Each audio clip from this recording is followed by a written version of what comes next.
Y arrancamos este programa sobre perspectivas económicas en Colombia con una noticia coyuntural. Ya hay una ponencia unificada de la alianza, de la coalición del gobierno acerca de la reforma tributaria. Es decir, ya sabemos más o menos lo que se va a votar y se va a discutir en el Congreso.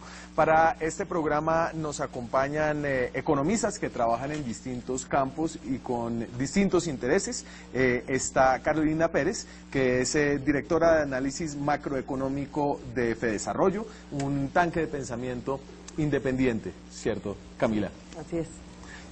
También nos acompaña Salomón Kalmanovitz, profesor emérito de la Universidad Jorge Tadeo Lozano de Economía, columnista del Espectador. ¿Qué tal, Salomón? ¿Cómo está? Muy bien, muchas gracias por invitarme. Y Edgar Martínez, director ejecutivo de la Cámara de Zonas Francas del ANDI. Usted es un hombre como del programa. Del programa, sí, ya se me hacía raro que no me hubieran invitado, Daniela. Gracias por invitarme. Bueno, quería empezar preguntándoles cómo les pareció la ponencia que presentó el gobierno, cómo ven esta propuesta frente a la que había hecho el gobierno anteriormente, es decir, lo que se presentó fue una versión negociada con los congresistas. Camila, ¿usted cómo vio lo que quedó?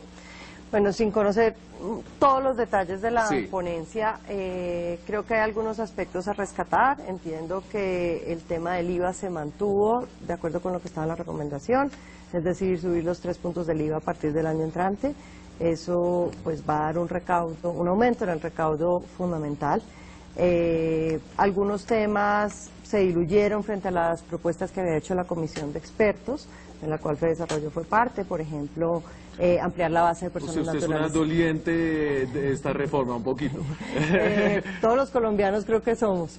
Pero, por ejemplo, ampliar la base para personas naturales, pues fue algo que no fue en la ponencia final y eso era también importante. En el tema de los dividendos, pues incluso ya lo que el gobierno había planteado era mucho menos ambicioso de lo que la comisión de expertos había recomendado y se mantuvieron algunas exenciones. Pero pues creo que en términos generales hay una buena reforma y ojalá que el Congreso la apruebe y rápido. Edgar, ¿usted está contento o no? Pues digamos que parcialmente estamos contentos. ¿En qué sentido? Porque es la primera vez, digamos, después de muchos años, es la primera vez que el Ministerio de Hacienda reconoce la importancia del mecanismo de zonas francas. Tan lo reconoce que de hecho le asigna, digamos, de alguna manera una tarifa diferencial al resto del mercado nacional. Pero realmente eso nos ha alejado mucho, Daniel, de la competencia internacional. Las zonas francas es un instrumento que compite. A ver, distingamos esta zona franca de otras zonas francas. Esta es una zona franca donde uno viene a ser franco y a decir las cosas más parecidas a la verdad posible. Yo sé que siempre llegar a la verdad es muy difícil, pero sus zonas francas, ¿cómo son? Vamos a hablar francamente, Realmente el mecanismo de zona franca ha sido tergiversado muchísimo. En Colombia todo el mundo tiene conceptos diferentes de zona franca, como si fuera un paraíso fiscal, como si allá se recibieran dádivas o si allá no se pagaran impuestos. Tiene un concepto totalmente equivocado lo que es una zona franca.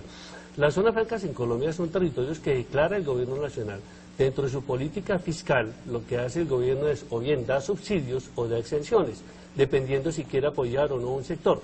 Hace muchos años el gobierno determinó dar unos incentivos a las empresas para que se instalaran en zona franca apoyando al sector industrial. Y de hecho así vienen operando desde hace rato. En el año 2005 salió la ley de zonas francas y el gobierno y el ministerio de la aduana declararon muchas zonas francas y pasamos de tener 10 zonas francas a tener 100 zonas francas hoy en Colombia. Entonces son básicamente unas zonas donde usted puede poner su empresa, su fábrica y paga menos impuestos. Exactamente, pero no menos impuestos. Hay una tarifa diferencial de renta. Los demás impuestos se pagan totalmente. Predial, ICA, parafiscales, todos se pagan normalmente. Entonces ahí es el primer punto que hay que aclarar, que no son paraísos fiscales como mucha gente dice, o que no se pagan impuestos. Pero francamente sí se pagan menos impuestos. Se da un incentivo para la industria, se paga menos impuestos, pero con el fin de que se genere empleo de inversión. Perfecto. Obviamente esos impuestos que se le dan a las empresas, esa exoneración, está amarrada a que las empresas cumplan con los compromisos de inversión o empleo. No es un regalo que le da el gobierno de los empresarios. Los empresarios se tienen que comprometer a cumplir los compromisos de inversión en empleo. Ok. Salomón, después de mucho debate aquí hace un par de semanas, un debate contencioso con dos políticos en el que usted defendió la necesidad de esta reforma tributaria, al final usted dijo que en realidad no le parecía que fuera estructural. Ahora con estas modificaciones, digamos, ¿cómo le parece? Pues me parece, pues la objeción que mantenía era que era una reforma injusta, o sea que todo el peso o la mayor parte del peso de los nuevos impuestos lo pagaba pues, la clase media y las clases populares. Ahora pues al no ampliar la base, pues salvaron a parte de los que antes no estaban, pues que ganan 2.700.000 pesos al mes, que quedaron por fuera y sigue el mismo monto que 3.300.000 para declarar impuestos. Me parece que, digamos, lo que mencionaba Camila, que el impuesto a los dividendos que ya venía flojo, o sea, 10% cuando debiera ser pues igual al que paga una persona natural, o sea, si está en un rango de ingreso alto paga el 35%, pero no, era el 10% y eso beneficiaba en especial a nosotros sabemos quién. A los propietarios de las empresas y los grupos financieros del país. Bueno, pues ahora pusieron unos márgenes que creo que es como de 28.000 millones de pesos hasta donde paga el 5%. O sea, si yo tengo un ingreso de 28.000 millones de pesos, ¿qué voy a hacer yo con toda esa plata? Pero lo peor, me parece a mí, es que dejaron un vehículo de evasión, que es el reparto de los dividendos a personas jurídicas, a SAS, Sociedades Anónimas Simplificadas. Sí, yo tengo una. O a otras. No, creo que hoy en día todo el mundo tiene una SAS, ¿Sí? ¿no? Porque para ser contratista tiene que tener una figura legal de esas. Entonces, esos dividendos que se le pagan a estas empresas, por las grandes se la pagan a las medianas y pequeñas, entonces pueden pasar y digamos eventualmente pues digamos se puede cocinar para pagar menos impuestos. Entonces esa salida al pago de impuestos a los dividendos no la cerró el gobierno, no la quiso cerrar. Claro, eso fue algo en lo que Edgar, digamos que la ANDI empujó mucho, ¿no? En el tema de los impuestos a los dividendos.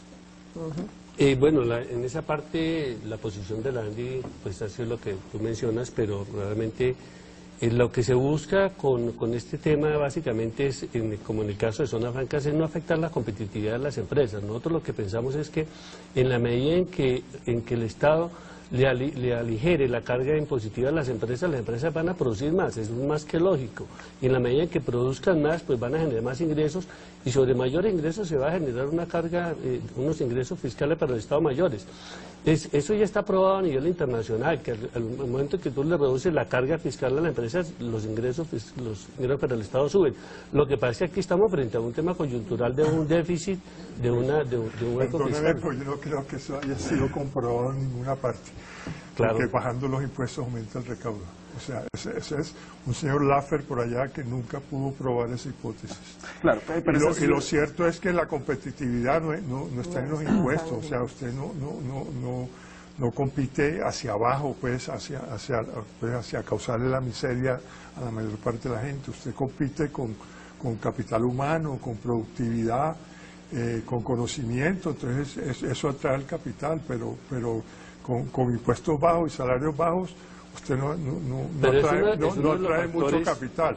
O sea, atrae el capital para explotar los recursos naturales. Claro, y ahí, Camila, digamos que estamos hablando de dos posiciones macroeconómicas y fiscales que se encuentran y que están en debates en muchos países, y es decir, digamos que la derecha, los empresarios dicen que les tienen que bajar los impuestos para que puedan producir más empleo, más crecimiento, y eso a la vez va a generar más recaudo. De otro lado, personas de izquierda dicen no, hay que tener tener una tasa de tributación alta para que los más ricos paguen lo suficiente y se pueda redistribuir un poco la riqueza. Digamos, ¿cómo estaba parada ahí el informe de la comisión asesora que fue el que, digamos, esbozó este cascarón de reforma tributaria? La comisión de expertos recomendó disminuir el impuesto de renta a las empresas y así quedó en la propuesta, con una contraprestación de aumentar el pago de dividendos, que como lo mencionaba Salomón, pues los dividendos van justamente a agravar a las personas más ricas.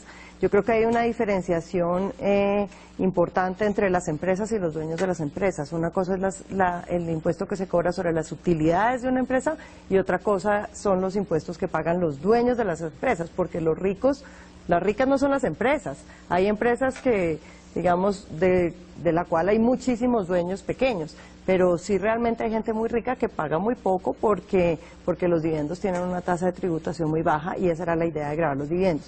En cuanto a si la competitividad está, digamos, el tema de impuestos es importante para la competitividad, pues es uno de los factores. Yo creo que en Colombia no es el factor fundamental. Si uno ve las encuestas, por ejemplo, de opinión de la ANDI, las mismas que hace Fedesarrollo, a los empresarios le preguntan cuáles son los principales problemas para su empresa y hay muchos antes, los costos de producción, la infraestructura, los costos de transporte. Entonces yo creo que centrar el debate de competitividad única y exclusivamente en el tema tributario, pues no es lo adecuado. Okay. Nosotros tratamos un poco en este programa de ayudarles a entender por qué se necesita esta reforma tributaria. A nadie le gusta pagar impuestos, a nadie le gusta sobre todo pagar más impuestos de los que pagaba antes, pero esta reforma es importante por el momento en el que llega. Este es nuestro intento de explicarlo de la manera más sencilla posible.